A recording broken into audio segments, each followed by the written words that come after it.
Cordial saludo a toda la amable audiencia que nos acompaña en este canal de YouTube dedicado a la acción de tutela.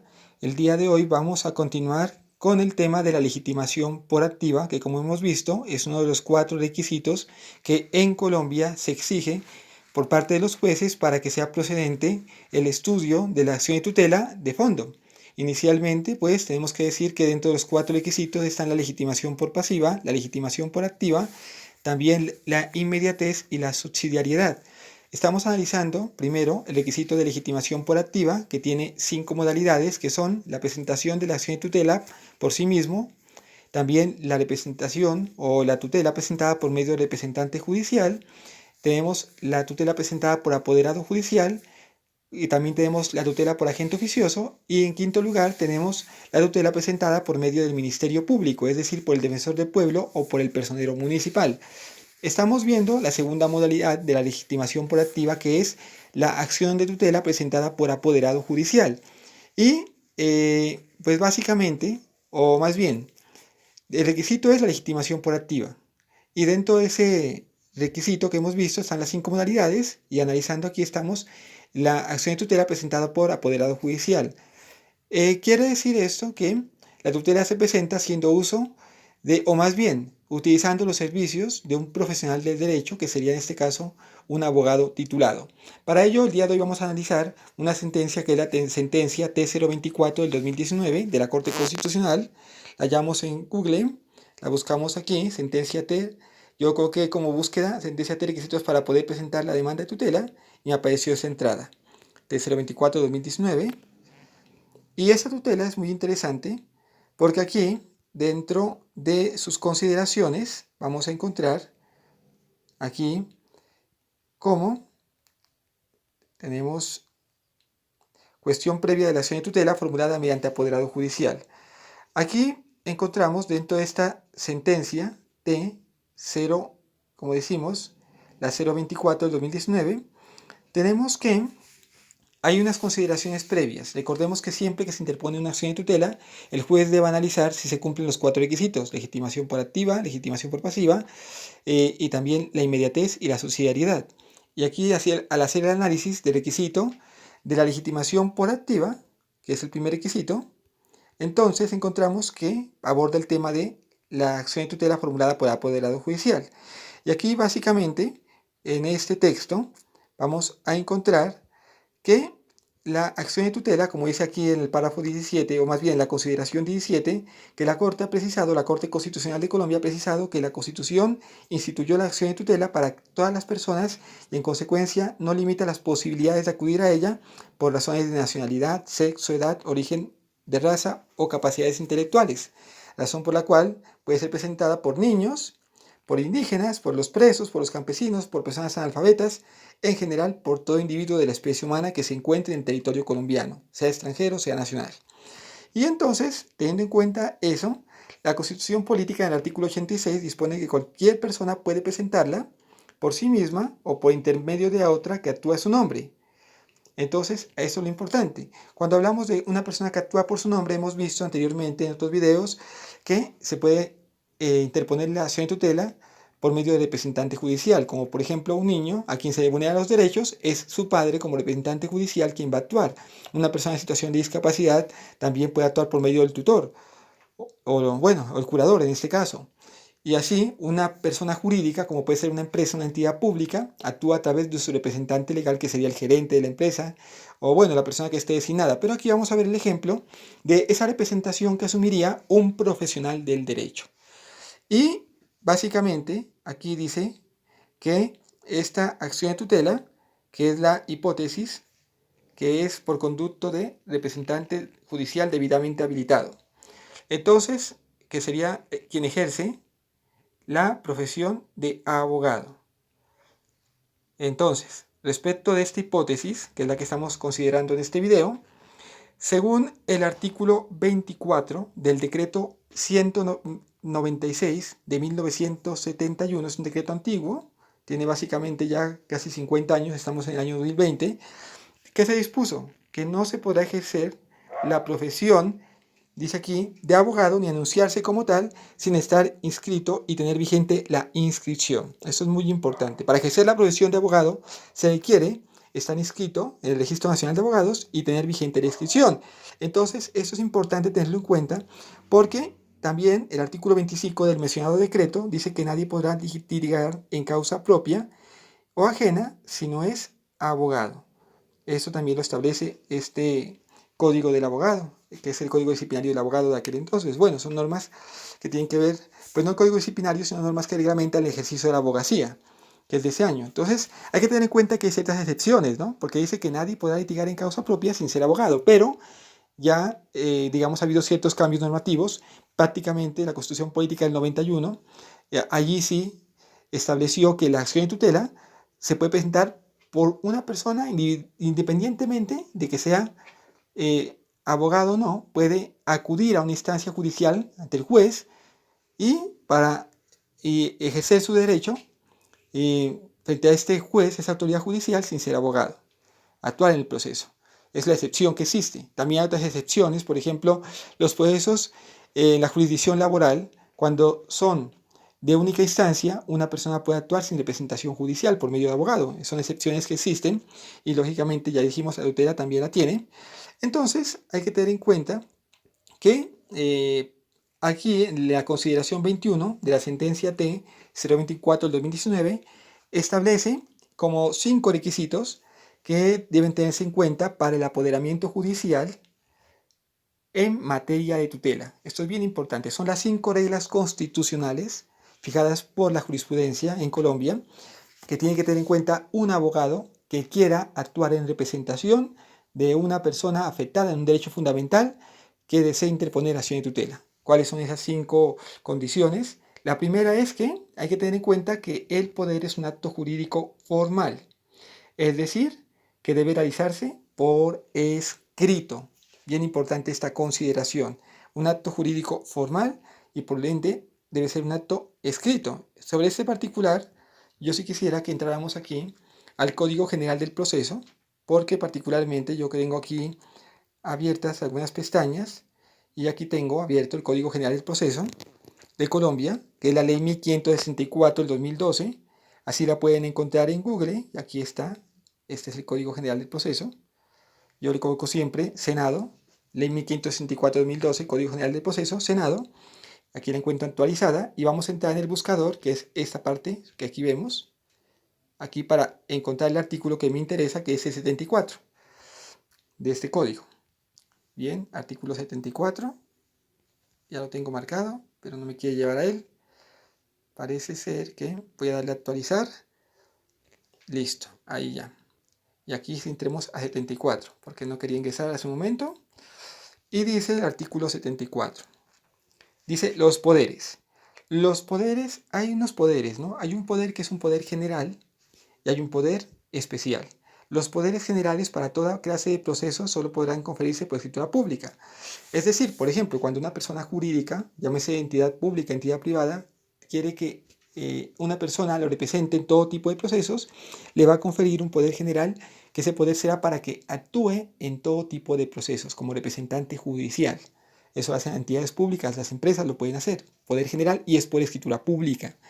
Pero también dice aquí, perdón que sea pequeña la letra 74, poderes generales, pero hay un poder especial que es para uno o varios procesos y que podrá conferirse por documento privado. O sea, simplemente es como la persona le da ese poder por escrito, documento privado. No tiene que ser por escritura pública, pero en esos poderes especiales dice que los asuntos deben estar determinados claramente e identificados. Esto es importante tenerlo en cuenta. Ahorita volvemos sobre este artículo, el 74. Lo que sí dice es que es por documento privado. Hablar de documentos se entiende que es un escrito. Ahora bien, volviendo aquí a nuestra sentencia que estábamos mirando, sentencia 324-2019, ese es el primer requisito. Debe realizarse por escrito. Segundo, se concreta en un escrito llamado poder que se presume auténtico. El poder se presume auténtico. Sin embargo, aquí en Colombia hay que tener en cuenta que esos poderes tienen que hacerse una presentación personal en las notarías o también en donde existe en la oficina judicial, que en las ciertas sedes judiciales existe la oficina judicial que da de reparto y ahí se puede autenticar el poder también. En algunos tienen ese servicio, algunos otros no, pero con un notario también, pagando los derechos notariales, que no son muy costosos, también se puede hacer la presentación personal del poder, que lo hace la persona que va a conferir el poder y paga una cuantía, no es muy alta, y sencillamente pues se hace la autenticación, la presentación personal. Entonces es un escrito, se presume auténtico, pero aquí tenemos esta formalidad en Colombia. También hay que tener en cuenta que como tercera consideración debe ser un poder especial. Ya miramos allá que hay dos tipos de poderes. Especial quiere decir que ese poder solamente puede ser utilizado para la tutela. El poder especial es solamente para presentar la acción de tutela. Y también hay que tener en cuenta esto, que cuando hablamos del poder especial, ese poder, pues lógicamente, tiene que decir que es para presentar la acción de tutela, la impugnación de la tutela, y también para actuar en la instancia, segunda instancia, que sería la impugnación. Importante que se diga eso en el poder de la acción de tutela, porque puede ser que el fallo resulte desfavorable a la parte a la cual el abogado representa, entonces es necesario impugnarlo si así lo quiere la persona que demanda.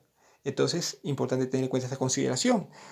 Cuarta consideración, cuarto aspecto para el poder apoderamiento judicial en acción de tutela es que el poder conferido para la promoción o para la defensa de los intereses en un determinado proceso no se entiende conferido para instaurar procesos diferentes, así los hechos que le den fundamento a estos tengan origen en el proceso inicial. ¿Qué quiere decir esto? Por ejemplo, si a usted como abogado lo apoderan y ese poder, digamos, fue para presentar una demanda de responsabilidad civil extracontractual, o ese poder fue confiado para que usted represente a alguien en un proceso penal, defendiendo a una persona. Digamos que tanto en el proceso de responsabilidad civil extracontractual como en el proceso penal, al final en la sentencia se determinó que hubo ciertas irregularidades. Anteriormente se llamaba vías de hecho.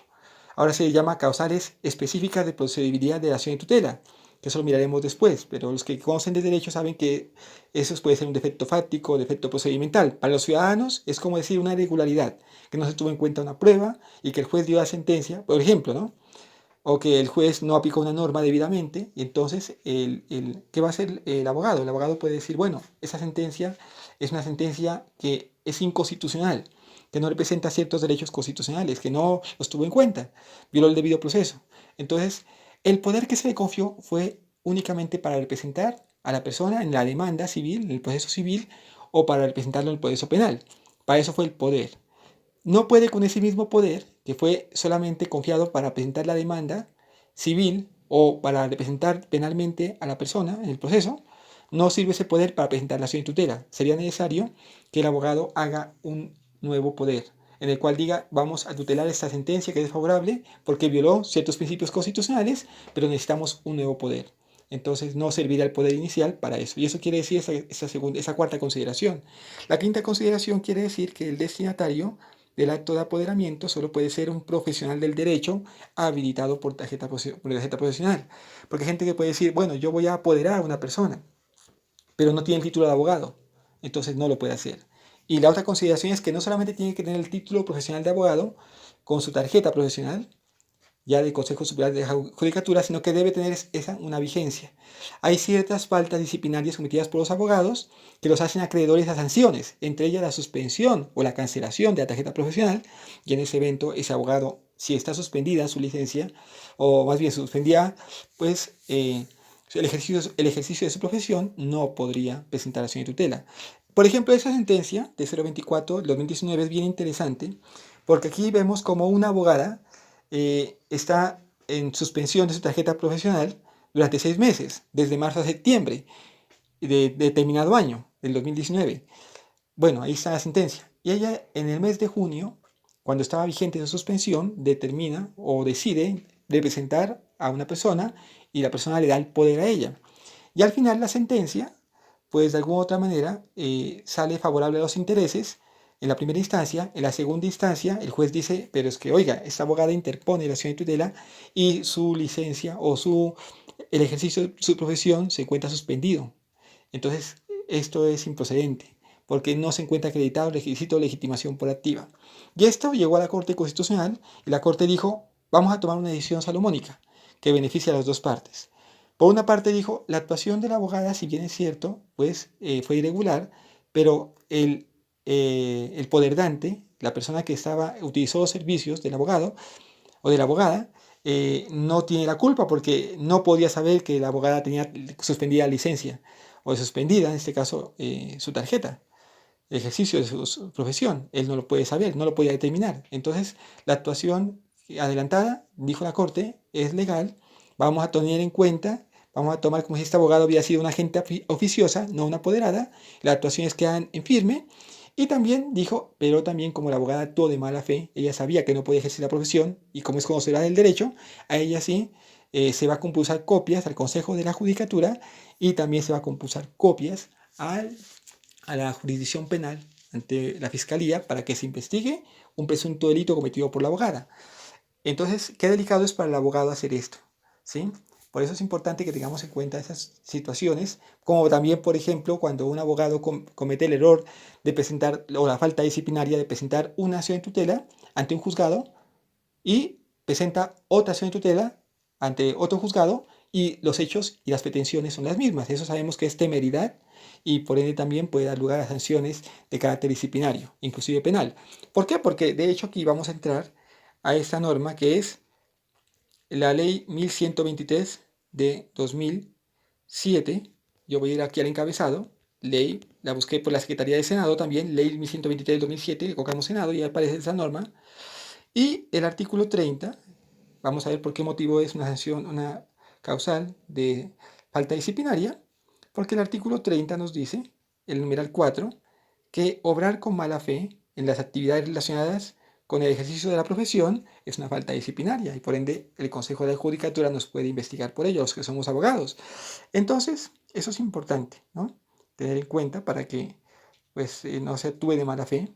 Y de igual forma, vamos a ver también otro artículo que es importante, que es ya en el Código Penal, la Ley 599 del 2000, para el caso colombiano, que está actualmente vigente, el artículo 445. Yo como lo busqué, eh, Código Penal, Función Pública, para entrar a la página de Función Pública, que aquí está en el primer enlace, pues esta página me ofrece todo. Y al entrar aquí en esta página, aunque esta pues no está tan actualizada como la página del Senado, advierto ello, pero de todas formas, aquí en el buscador buscamos el artículo 445, que es el que nos interesa. Listo, tiene 3 entradas. Yo entro a la tercera entrada que ya previamente la había revisado y dice que se encuentra el delito de infidelidad a los deberes profesionales, donde dice que el apoderado, el abogado o mandatario que en asunto judicial o administrativo, por cualquier medio fraudulento, perjudique la gestión que se le hubiere confiado, va a incurrir en prisión de 1 a 4 años, ¿no? Entonces dice que por cualquier, aquí dice más, pero lo que nos interesa, que por cualquier medio fraudulento perjudique la gestión que se le hubiera confiado. Entonces, en el caso de este señor que representó, de esta señora la sentencia que estamos viendo, que representó a una persona, y miren que por causa de eso el juzgado determinó en la segunda instancia que esa tutela se caía, perjudicando la gestión del cliente. Entonces, o los intereses del cliente. Entonces, miren que al perjudicar los intereses del cliente, pues eso es una causal de delito. Y fue una maniobra fraudulenta, porque no tenía por qué ocultarla. De hecho, aquí, si nos vamos más abajo, encontraremos que eso es así. Entonces, esto que hemos dicho en este momento, que son los criterios que tienen en cuenta, también son acompañados por otros criterios, que cuando la persona actúa por medio de apoderado humanitario judicial, las circunstancias procesales cambian por cuanto en este evento es necesario acompañar la demanda al poder por medio del cual se actúa. Eso también es importante, y las condiciones que hemos dicho. Y también vamos a mirar, pues aquí esta sentencia, la parte final, donde yo quiero mostrarles que esta persona, por haber actuado con esa temeridad, por así decirlo, pues el Consejo de la Corte Constitucional dice aquí como lo que hizo con el abogado, le compulsó copias del expediente de la sentencia a la Sala Jurisdiccional Disciplinaria del Consejo de la Judicatura para que investigue la conducta, ¿no? Y en algunos casos también pueden mandar a la Fiscalía por una presunta conducta punible cometida por esa persona. Entonces, esos criterios deben tenerse muy en cuenta en el momento en que alguien pues determine presentar la acción judicial de tutela por apoderado. El apoderado tiene que tener esos factores, sobre todo porque pues, la parte representada no puede conocerlos. Así que el abogado tiene que ser muy responsable. Y aquí vamos a ver unos últimos criterios Aquí tengo en amarillo. Yo sé que es un video un poquito extenso, pero bueno, vale la pena. Y aquí, esto ya lo hemos visto, las 4 formas de tutela. Aquí actúa su nombre, pero acá en la parte final dice que la legitimidad, por consiguiente, dice aquí, ¿no? Aquí recalquemos que no se requiere ser abogado ni tener conocimientos jurídicos para interponer la acción de tutela, o sea que no es obligatorio presentarlo.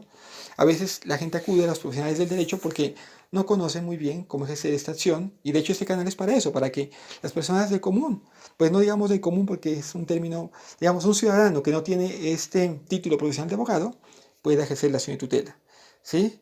Entonces, esto quiere decir que el ejercicio por medio de representantes legales, aquí está concretamente el tema, en relación con la tercera posibilidad, es decir, cuando el proceso de tutela se promueve por intermedio de apoderado, la Corte ha establecido que la legitimación proactiva se configura si quien presenta la demanda de tutela acredita ser abogado titulado y se anexa al respectivo poder especial. Esa es la conclusión, que para presentar la acción de tutela por medio de apoderado, la persona tiene que ser abogado titulado y anexar el respectivo poder especial, y lógicamente que no se encuentre suspendido en el ejercicio de su profesión, para que así, pues, la demanda de tutela no sea declarada improcedente, y el juez tiene también el deber de verificar, ¿no? Eso lo puede hacer por medio de los sistemas.